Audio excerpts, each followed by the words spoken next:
A diverse and inclusive force is a war-fighting imperative. This is on a slide at the Air Force Academy. General Clark, do you agree with that statement?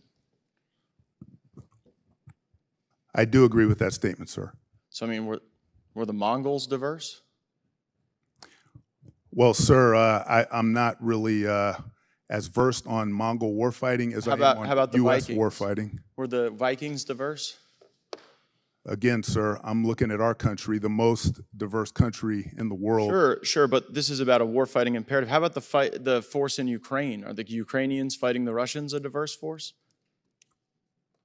Sir, once again, my concern is the people that I'm charged to build into leaders. Right, but you would acknowledge that throughout history, including present history, that statement hasn't borne true in every example, right?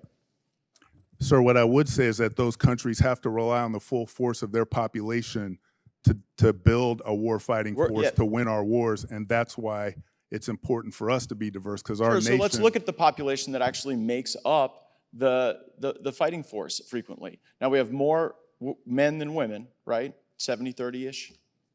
That's correct. And of the men we have, most of them are not transgender men. Most of them are cisgender men, right? Yes, sir. But yet, at our academies, we push something called the Brooke Owens Fellowship. Are you familiar with that? I am, yes, sir. And in that fellowship, it specifically says, if you are a cisgender man, this program isn't for you. So you just said that your answer on why we do this full hug of these diversity concepts is because it's all about the fighting force that we draw from, but you're literally pushing a program in the academies that says, if you're a cisgender woman, a transgender woman, a non-binary, agender, bigender, two-spirit, demigender. What's demigender? Sir, that's a term of the people that are eligible for that particular scholarship that is available to. It's a person who looks at their gender in a different way than I do, sir. Well, sure, that's all of these people. You're a cisgender man. You don't even get to apply.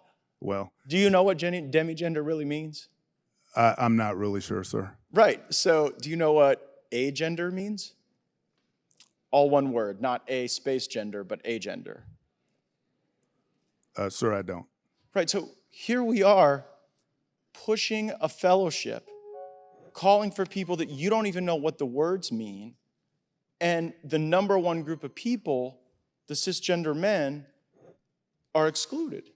Now, in the name of diversity, equity, and inclusion, should we be pushing programs that we can't define that exclude the largest group of service members?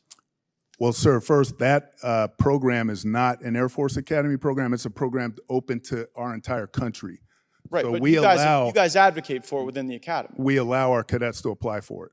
Why are you allowing your cadets to apply for a program when you cannot define the basic terms of eligibility? Because it's an opportunity for us to develop them as warfighters, and we look for every opportunity that we can. But you don't even know what the words mean. How can you use this as a way to develop the warfighters if you don't know what it means? Well, some of those terms may not be applicable to us at the Air Force Academy, but some are.